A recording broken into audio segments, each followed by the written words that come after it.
Assalamualaikum. Special offer MyWi RM RM10,000 sahaja. Okey bang, barang ni kita nak jual RM10,000 sahaja.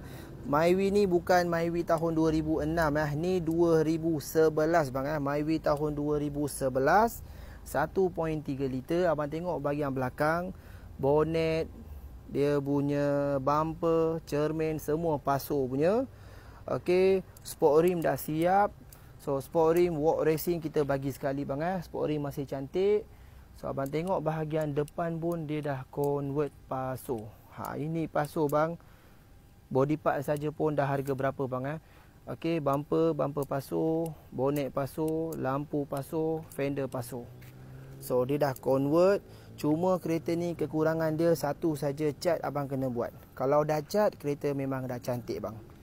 Okey, so harga ni kita jual macam ni saja, jual seada, harga RM10,000 sahaja.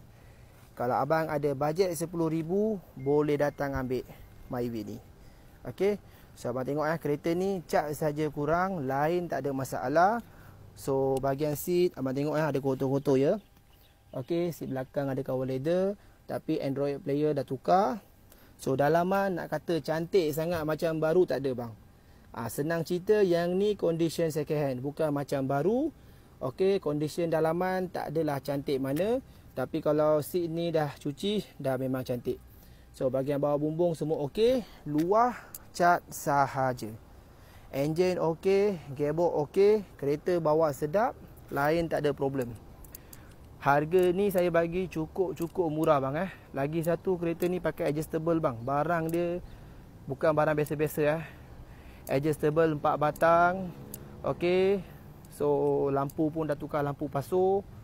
Body cantik lagi, cuma cat saja. Tak apalah bang. Dengan harga RM10,000 ni abang dapat memang untung sangat. Kalau siap cat, RM11,500.